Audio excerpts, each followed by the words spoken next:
I'm honored to have back with me someone who's a very dear friend and someone who has created a lifeboat, a true lifeboat for you and your family, and frankly, everyone in our country who's willing to listen. It's amazing how much grief he has gotten over the years in creating a company that focuses on storable food and storable water. Right. He was long ahead of the curve. You know, our second largest listening audience is in Texas from this on this broadcast, and Texas has gone through an absolute preventable, I believe, tragedy this past week. I have friends and family in the great state of Texas, and they have suffered greatly this past week. A number of folks have died because of, what I call Biden's Katrina. He did not pre-position any assets. He did not pre-position the Army Corps of Engineers. He did not pre-position generators, food, water. And people were left to fend by themselves. So all those folks who believe the government will be there when you need them, well, ask the people in the great state of Texas. The government was nowhere near to be found, and people suffered needlessly because of it. And my next guest, Daniel Brigman, has taken the time and the effort and the courage to create a company, Numana.com, that can truly save your life. Dan is an incredible Renaissance man. He not only built Numana from the ground up, which is one of the leading companies in storable food and storable water, but he also is a fantastic host of a broadcast, radio broadcast, The Power Hour, thepowerhour.com. He is a fantastic author. He wrote the book Forever 1776. Forever1776.com. You can get the book, or on Amazon. It's my honor to welcome back my friend Daniel Brigman. Dan, welcome back to the Operation Freedom platform. Absolute pleasure to be with you as always, and your great audience. Thank you for having me, Dave. Well, Dan, let's talk about Texas. Let's talk about what happened in Texas and your take. I know that I'm sure you were inundated with requests from people, and unfortunately, when a lot of people start requesting stuff, it's after the event occurred rather than before. But educate our listeners on your take on what happened. I don't know. I haven't heard any of the show up until this point, so I apologize if I'm going over things. But no, just go for it, because your perspective is very important for us. Texas was obviously headed towards a freak storm. I mean, that'd probably be a good way a rare storm, let's put it that way. The power companies there, ERCOT, SPP, a couple of the power conglomerates, were telling the state governments, local governments, federal governments, we need to ramp up. We do not have enough energy for what we're about to see. They petitioned the federal government. They had been ramping down, as you know, since the Biden administration came. Our energy independence that the previous administration had worked so hard to ensure for America was turned off like a switch and was falling down. So this is the perfect example of it. This is the definition, a walking definition of sustainable development. This is what you're looking at, green energy. So they petitioned the federal government, and we'll get into why that is in a minute, but they petitioned the federal government, hey, can we have some fossil fuel sources? There's no such thing as fossil fuel, but some carbon-based fuel sources. Can we use that? Like, can we use natural gas? Can we use oil? Can we use gasoline to get the electricity going? Because we're about to have an emergency. The reply was, no, you need to save the environment, which anybody who's really researched this knows that the coal burning electricity plants are almost net zero as far as pollution. They're extremely clean, and some of the other things the technology is incredible. Federal government told them no. The storm happened. Texas was hammered. You know, is it ironic? Is it just coincidence that this is the state that was talking about secession, or has been talking about secession, was trying to sue Pennsylvania? I don't know. That's another story. That many people died. Animals in the zoo died, which was awful. I mean, these Greenpeace people, they usually don't care about individual humans, but at least care about animals. They should be horrified by this. The federal government told them, no, you will continue on this path, and you will continue to use this inferior technology, inferior power, and you will suffer the consequences. And so that's the basic backdrop of what happened in Texas. And it's disgusting, and this is the model of sustainable development, green energy. This is it in a nutshell. So, Dan, how was your phone ringing off the hook when all this was coming down? A little bit after, during they weren't, because they didn't have power. They were just. I mean, honestly, they were trying to. I had friends and customers and what have you. They weren't really able to communicate that well. Their cell phone runs out of power. They had no power, no water, no electric. I mean, it's like one of my friends texted me and said it's like an EMP attack went off. So it's just like an EMP went off in Texas. You got no water, no power. That means cell service is gone. Imagine this. This is a disaster. This is so unconscionable. The biggest takeaway from this, the biggest point, and this is really America. This is really the fight for America. Is America made up of 50 sovereign, unique states, or is it made up of 50 vassals to the federal overlords that tell them what to do? Which one? Because just like the argument with Biden and DeSantis, Governor DeSantis in Florida, where Governor DeSantis says, if you restrict travel to Florida, I'll have the National Guard out here in about 5 minutes. Why didn't the governor of Texas, of all places, why didn't the Texas government tell the federal government, we are going to make power at all costs. We don't care about anything you say. If you don't like it, come stop us. Why didn't they say that? They're so hell-bent and so ideologued on these restrictions that they feel they need to control pollution or what. That's the two totally separate arguments. People were dying. A disaster, huge disaster. And the federal government turned their back on the people of Texas, said, no, you will do what we say, and you will follow these restrictions. We don't care if people are dying. We don't care if monkeys are dying. We don't care. The word conserve, by the way, ladies and gentlemen, conserve, it's two Latin words. Con means with, and serve, service, with service. When you conserve energy, you are serving energy. Energy is everywhere.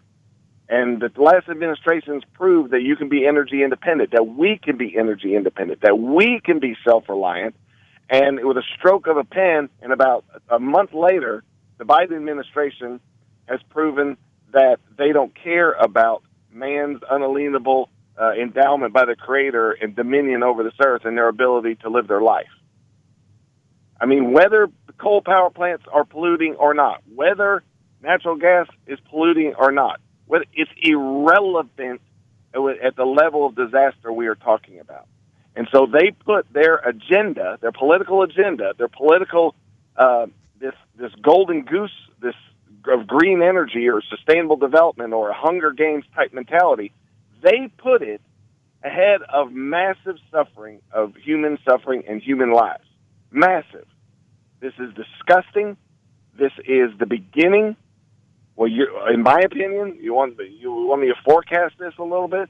This is the beginning of this argument. There's two great ideas and concepts that exist in this world.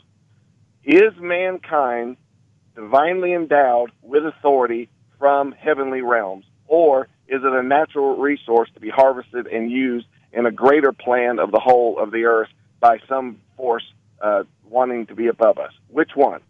And you are seeing with this situation in Texas that, yes, there are those forces who don't care. Yes, this agenda does put humans at the bottom of the list. Yes, this agenda is about, quote, saving the planet for the expense of people. If you can even say that, I would just say it's just about control. Will you be controlled by these elements, or will people be free? Will the Declaration of Independence matter? Will the Bill of Rights matter? This is the debate. This is it, and this played out perfectly in the state of Texas, and it's on because this fight has only just begun in the United States, I believe. Folks, we're speaking with Daniel Brigman. He's the CEO of, I believe, the best food and water storage company on the planet. And if this week didn't teach you that everybody should have storable food and storable water in their possession, nothing will. Numana, NUMANNA.com, Numana.com. Dan, educate our listeners on the storable food and storable water issues and how Numana can help protect them in their greatest times of need, just like the folks in Texas experienced this past week. I really don't like selling on fear, and so I'm trying not to do that in the face of these disasters. Unfortunately, it's kind of human nature is they don't even think about these things until they're kind of forced to. That just seems to be human nature. So, well, and that's what we want to do. We want to prevent our listeners from falling into that fallacy that, well, I'll get it when I need it. When there's, like, for example, in Texas with 6 inches of snow on the ground, no plows, roads impassable, food stores closed, water not coming out of the faucet. So yeah, I get the fear thing, right? I agree. On the other hand, I think this has to be a lesson for every American, not just the people of Texas, a lesson for every American of, yeah, you know what? I need to get that insurance policy for food and water, and here's how to do it. If you remember nothing from me being on today, ladies and gentlemen, or the last few times I'm on, remember this statement. The one who takes responsibility is the one who has authority. And you've seen a fight for government continues to want to take responsibility for you, to give you this, give you that. So what I'm saying, what Dave is saying, is when you take responsibility for yourself and your independence, you have a power and you have authority. And so food and water in a time of emergency, Texas, like you said, let's use that as an example. This is a great example. There was no water. I mean, people really take for granted water with this. They think, oh, at least water will come out of the spigot or what have you, or, you know, hopefully you live close to a pond or whatever. Storing water is very difficult because of the size and just the complications with it, what have you. But you can store water filters. So here's what we recommend. We have a great purified water, which is an incredible storable water, which stores actually 50 years because it has no bacteria. It's the first of its kind. It's unbelievable. So actually water in like liter bottles, not like liter bottles, and it stores incredibly well. I suggest people store a little water, so they have physical waters they can deal with an emergency, and then your backup is not more water like a water tank out back. It's water filters. So especially if you live like Michigan. Michigan is a fantastic place with so many lakes, rivers, what have you. Texas, depends on where you live. You're going to have to judge that.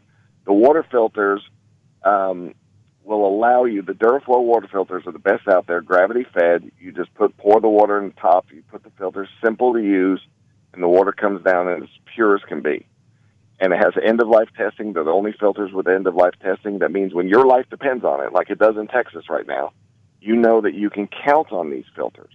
This is very important. You know that it's not going to have cadmium in it or even fluoride or, some protozoa or whatever. It's been tested to do that. Many of the others, they have it. They just say, oh, they'll filter 10,000 gallons of water. Well, so will my T-shirt. So will, I don't know, a bucket of leaves. Well, you can run 10,000 gallons of water through that. What does that mean? So when your life depends on it, you need water filters and you need some stored water. I highly recommend both. Storable food, we have a variety of food in the packet. If you can just boil water, and sometimes that's hard in an emergency, but usually you can make a fire. We even have rocket stoves where you can just burn some twigs and you can boil water really easy. So usually people can boil water. And if you can boil water, then you can make these meals. Some of the meals in the food storage packets need no cooking, granola or whatever, so you have a variety there. It's like pasta primavera, black bean soup, like some granola. It's a mix of lunch and dinners, a little breakfast. People don't want cheap, oatmeal. They don't want a ton of oatmeal or sugary drink mix. They want something substantial. So these meals are individually 6 and 10 serving bags. You open it up, it's resealable. You pour it out, boil it, and then you have a meal, you have some water. Now you're cooking with gas, as they say. Now you have independence. Now you can't be controlled, and now you can't starve. And we love what we do here because I love empowering people. I love giving people options. I want people to have options no matter what the situation. And, we buy car insurance. If you don't wreck your car, you just wasted money. So with this food, you look at it as insurance. And at the end of the day, it lasts 25 plus years. If you store it well, it's never going to go to waste. So it's an insurance policy that you actually get to use. And the way that the price of food's going up, if you want to look at it that way, it's an investment. So as the price of food goes up, you've already locked it in when you buy these storable foods. So this is kind of some of the things to think about and some of the options that we have. We have Family Pack is our biggest seller. Defender Pack has a little more variety, some superfoods in it. We have organic family packs. We have all gluten-free, no gluten packs for people who don't want gluten. So we have different options of these things, some organic milk products, some separate meat, and a variety of things, and water filters and storable water. All these things are very important, and they go to your independence and your sustainability. And what's the best way folks can get in touch with you on that? Numanna.com, NUMANNA.com, or 888-597-0775, 888-597-0775, and ask us any questions or whatever you'd like. So, Dan, as I mentioned, you're truly a Renaissance man. Educate our listeners on your book, Forever 1776, because if there's a time we need to revert to 1776 in this country, I believe, I think we're pretty close to it, where we need to learn the lessons from our founders. Well, the great debate, I kind of posed it, the great debate in history that Patrick Henry asked in his Give Me Liberty or Give Me Death speech. He asked a great question. Is life so dear, peace so sweet to be purchased at the price of chains or slavery? And what he asked, and this is the great political question, is your life worth more than freedom, or freedom worth more than your life? And this is the ethic, and this is the agenda, this is the mandate that our founders, at least a certain percentage of them, felt. To where we feel a divine call that the endowment, the ability to be free, the ability to have life, liberty, the pursuit of happiness, to have dominion by our Creator, a biblical idea, a biblical concept, the ability to live the life that God has given us and the opportunity, is inseparably connected to a government that is going to honor and respect that, and that all law flows from that. Hence the Declaration of Independence. We hold these truths to be self-evident. In what is increasingly being attempted to be turned into a post-truth world, listen to the sentence, listen to the first words of that most powerful sentence. We hold these truths to be self-evident. Our founders were philosophers, they were scientists, they were brave men, they were courageous, they were all of the above.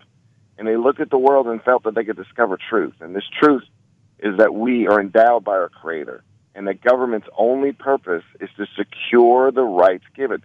Mankind is not here to serve the government. The government is here to serve mankind. And so what you saw in Texas, where it turned into, mankind was serving the political agendas of it. The parties is irrelevant. Party is irrelevant. President it's irrelevant. Are you serving mankind, or are you serving political agendas? Are you serving the government? Are you serving these type of agendas? Which one? And the Forever 1776 takes a hard look at that, and some of the events and some of the stories and some of the amazing men and things that happen, and asks some pretty powerful questions. It's going to be up to us. If we think a politician's coming through the door, George Washington is not coming through the door. Thomas Jefferson is not coming through the door. What does it mean to you? What does freedom mean to you? Do you value it? If a certain percentage of this country value it and love it like your audience, and they live for it, and they take hold of it, and they don't accept anything less, well, that's what it will be. That's what the future will be. If there isn't, and they don't care, and they want to trade their freedom for security, or so as they think, then we will be just a footnote in society. And years from now, decades from now, people will longingly look back at the great American experiment and what happened and what went wrong and how in the world did we lose it. As Daniel Webster said, do not think that miracles cluster. what happened once in 6,000 years. Don't think it's just going to happen again. Don't just think you turn this on and off. It's a miracle what happened. It is the standard for millennium. It's the greatest event that's happened in a couple millennium, I think, without question, is the Declaration of Independence, the founding of our nation, that there was one nation that honored, by law, the only country in the world, by law, the Charter of our nation, the Declaration of Independence, which honors the endowment of our Creator, and that all law and our future and our destiny is based on it. This is very important. And the fact that schools don't teach it is an immediate reason why they're discredited and why they're ashamed. We should be ashamed of them, and they're not something to honor. If they do not teach this, if they do not teach what our founders have passed down to us, our inheritance, it's an irrevocable mark, an unredeemable mark upon them. This is the most important idea and concept that our young children can get. And people say, well, you got to return to God. That's right. Where the Spirit of God is, there is liberty. And the fight is all about liberty. There is nothing else. There is no other fight, ladies and gentlemen. The liberty of your Creator or something else where you're in service to these government agendas. That's it. That's what the book's about. It's fantastic, and I think it will inspire you. I hope it will. Inspired me writing it. How can folks get a copy of the book? Forever1776.com goes to thepowermall.com, our radio show where we sell products, and you can buy it there. Forever1776.com. And the Power Hour, how can they get more information on the Power Hour? Thepowerhour.com. Don't forget thepowerhour.com, Monday through Friday, 11 a.m. to 1 p.m. Central. And, of course, it replays, and you can download it later, podcasts, and, the whole deal. And how can they get in touch with you through Numana? 888-597-0775, 888-597-0775. Or Numana, NUMANNA.com, Numana.com. That's it. Dan, I'd like to thank you for everything you have done, are doing, and will do. You are an incredible Renaissance man who has put his life on the line in creating a lifeboat for every person in our country, frankly, for every person of the world who's willing to listen and then take action, just as those of our founders did in 1776, as you discussed earlier today.